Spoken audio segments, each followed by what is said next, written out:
Welcome to the Principled Podcast, brought to you by LRN. The Principled Podcast brings together the collective wisdom on ethics, business and compliance, transformative stories of leadership, and inspiring workplace culture.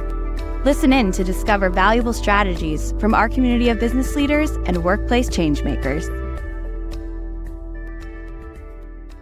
As LRN expands globally, we have the good fortune of meeting leaders in ethics and compliance in new places around the world. The Middle East is one such region where we have expanded recently, largely due to a recent merger of the Compliance Learning Business Unit from Thomson Reuters.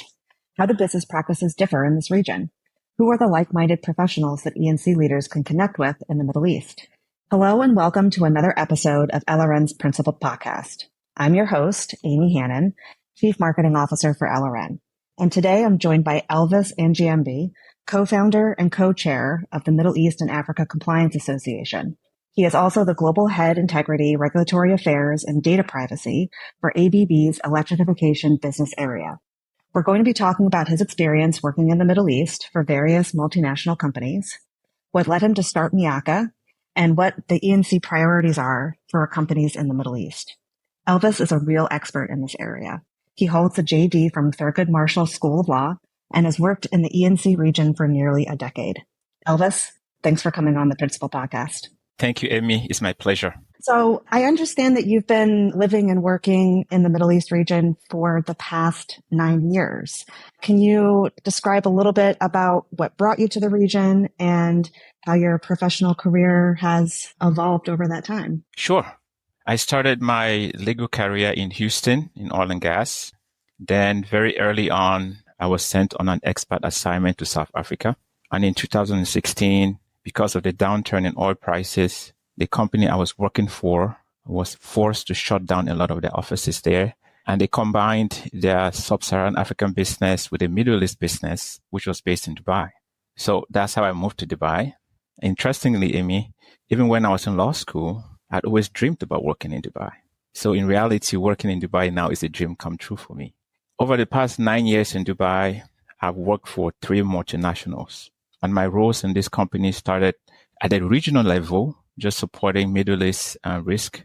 But now that has morphed into more global. While based in Dubai, I'm now able to help companies manage legal and compliance risk, not just in the Middle East, but also across the world.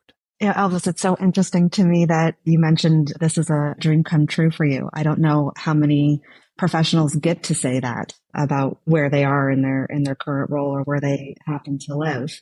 So it's so nice to hear. Since you've been in Dubai, how's your experience in the ethics and compliance function kind of changed? Sure. I think that the E&C functions are becoming more and more important.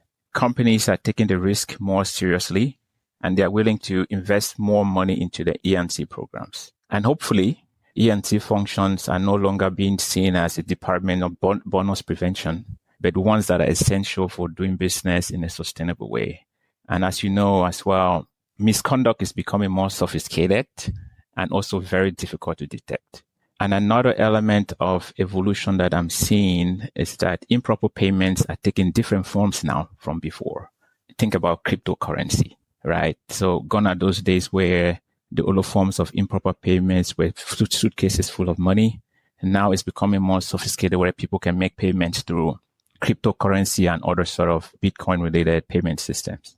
Another trend of evolution that I see as well is relating to data, right? So when people engage in some misconduct, and in order for you to prove that, you need to find some evidence, right? You need to find some data.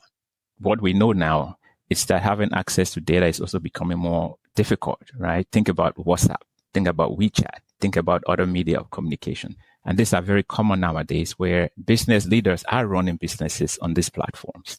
How do you get access to that data, right? It's very difficult.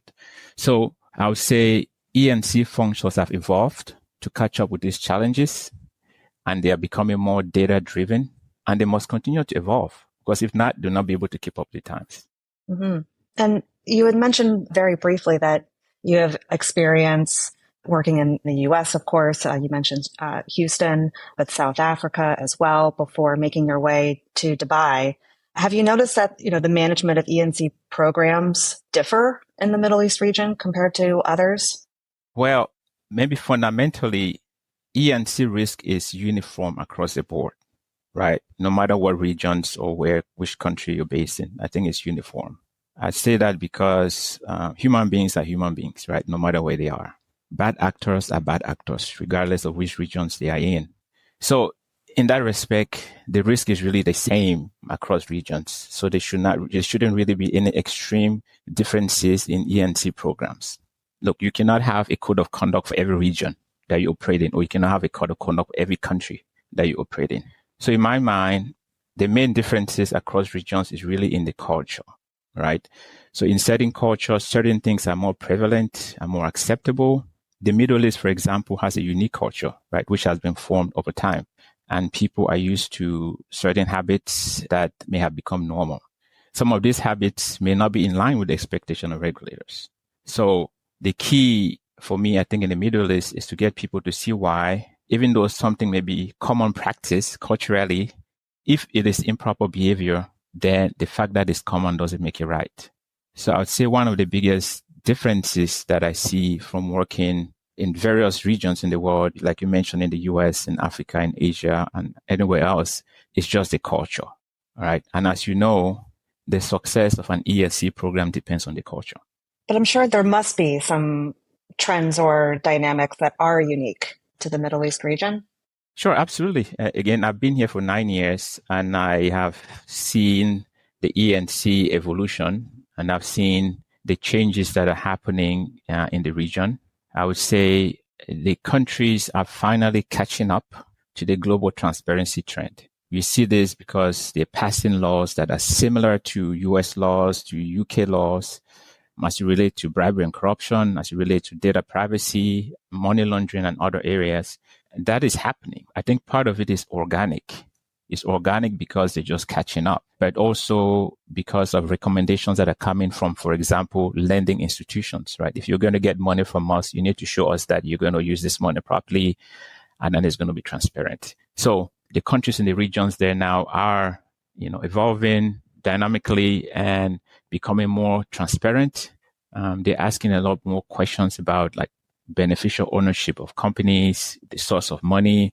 I think gone are those days where in some of these countries, you could just easily move money around. You could just easily create a company. I think a lot more questions are being asked nowadays to show that the region is catching up, to make sure that, the stereotype about, being difficult or impossible to do business compliant in a region like this, I think is possible because the region is catching up. I say as well that from my experience, it being 9 years here, when I came in, I'm seeing a lot more compliance professionals compared to just a couple of years ago. And we're seeing that even in state-owned entities, right? So it's becoming very, very important. And nothing really tugs my heartstrings more than having to talk ethics, right, with somebody in a state-owned entity to see that we're all in this together, right? We are trying to avoid risk as it relates to dealing with them. They are also trying to avoid risk as they're dealing with their business.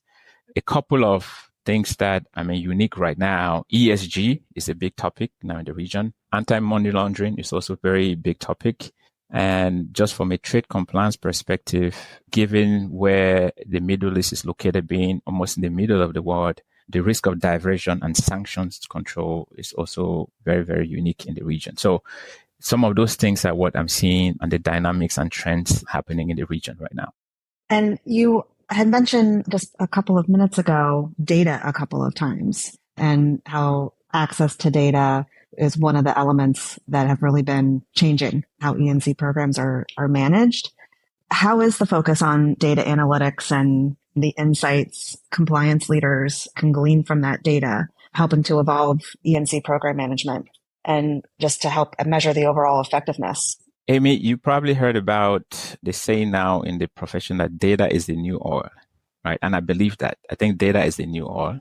And right now it's all about data. And I think data will continue to reign. And data is important in this region because one of the challenges that we've been facing is having access to data, especially when you're conducting due diligence, for example, to be able to verify the ownership of a company and be able to draw a conclusion whether there's risk there or not. So data has been a challenge because there's no sophisticated data sources, unlike in other parts of the world, like in the US, for example, where you can just run a search in a core database or in other corporate databases to be able to validate what you're looking for. Hopefully that is changing now, right? Hopefully that is changing now. With regards to artificial intelligence, the region is putting itself at the forefront of the AI revolution. I just walked by a building today in Dubai, which is like the Center for Artificial Intelligence. And a lot of the countries in the Middle East are doing the same thing. They're very, very active in the area of AI, and they're setting up tools to really harness the benefits of AI. And once that happens, naturally, E&C programs are going to benefit from that. So that way, then now we can see how we can use AI to mitigate compliance risk. It is already happening, I'm sure. Some companies are already doing that. But since this is relatively new to most people, I think the true benefits of what AI can do to help us mitigate compliance risk is still to be seen. We just have to wait and see. So data is very, very important. I think compliance programs now are using data to be able to show what risks are more significant to them. They're using data to show to the business what value they're adding. Again, AI, I think, is going to really help there. And like we say in French, affaire à suivre. I'd like to shift the conversation just a little bit because I think it's important that we talk about the Middle East and Africa Compliance Association. I know that you're one of the co-founders of the association, but could you share a little bit of how it all came together, how the association came to be and what that origin story is? Absolutely. I think I mentioned in the beginning that I started my career in Houston in oil and gas. And while working in Houston, I'd always been part of the professional associations. I was a member of the Houston Bar Association, of the Texas Bar Association, and I had leadership positions in those associations. I saw the benefit because it gave us opportunity to network and to learn from fellow professionals. When I moved to Dubai, I didn't see a lot of opportunities for that. In fact, there probably wasn't really a registered association for compliance professionals. So I decided to create MEACA, which is the Middle East and Africa Compliance Association. I joined forces with some of the partners in the group, and we went through a lot of challenges, but we made it happen. So MEACA is a fully registered non-for-profit in the Dubai International Financial Center. And right now we're able to partner with industry groups, receive sponsorships, charge membership fees, though we're not doing that yet. But that's really the story for MEACA, where I came and I saw that there was a gap and I tried to fill it. And I'm very happy that we made it happen. And I'm sure you have a pretty diverse member base already that are bringing in all kinds of different perspectives. What kind of unique challenges do you see some of your MEACA members being faced with in the region? Sure. I think the fact that there was really no opportunity for people to get together, like no real association. So you just had professionals in different parts of the country, of the region. But now, and the challenge is really, you're facing an issue and there's probably a fellow professional that has faced that issue before. And maybe at a networking event or one of these webinars that we organize, you can learn from it. Maybe there was really no opportunities for benchmarking, right? We have opportunities where we can get in the room and say, look, I'm seeing this challenge. What are you seeing? Let's talk through it together as professionals. And I think that was the biggest challenge, thinking about the fact that, again, compliance relatively new in the region. It is evolving now, but professionals in E&C having opportunities to get together and exchange notes wasn't really there. Now, I think MEACA is a great platform for E&C professionals to network, have conversations around the topics that are challenging for us, because we are part of the same profession, right? And we all face the same risk. And through MEACA, I think we may also have the unique opportunity to be able to influence the development of the profession in the region. And even most importantly for me, is an opportunity to pay it forward to aspiring E&C professionals. That's what I would like to do. As part of MEACA, we're running mentorship activities with students at universities to expose them to the profession and help guide them. It sounds like you're really tackling so many different types of needs for your members and, being spread across the Middle East and Africa for your members. I'm curious, how do you do all this? How do you manage such a diverse membership base that's spread out across many, many miles? Well, I think we've been very lucky, maybe because people recognize that we are helping to fill a gap, that we are having people reach out to us from various parts of the region. I'll tell you, we're getting a lot of attention and people are reaching out to us from Turkey, Saudi Arabia, Egypt, Kenya, and other places and said, we see that you've created this thing. Let's see how we can partner. So our main vehicle of functioning right now is to working with partners that already have things set up so that we can work together. Think about LRN, right? LRN, we did a seminar together here in Dubai, and we get interest from a lot of other partners to see how we can work together. So I think right now, that's how we are working. And as we continue to grow, maybe we'll then be able to like stand alone on ourselves and be able to do these things. But the partnerships are very key. Look, I believe that it's all about partnerships because we are all in this together, right? We cannot do this alone. And wherever there's an opportunity for us to join forces and do something together, we're very ready. So I would say if there are any organizations out there listening and they would like to do something with MEACA, please reach out. Yes. And I can attest to the event that we co-hosted together back in May this year. It was a terrific event and had a really compelling practical conversation around data and analytics there as well. It was so fascinating to hear from everybody that attended that event. So thank you for helping to put that together. No, thank you. Thank you so much. So yes, people should definitely reach out to you or to other organizers within MEACA, but are there any other ways that some of our listeners could get involved, or just more generally, what are some future plans for MEACA?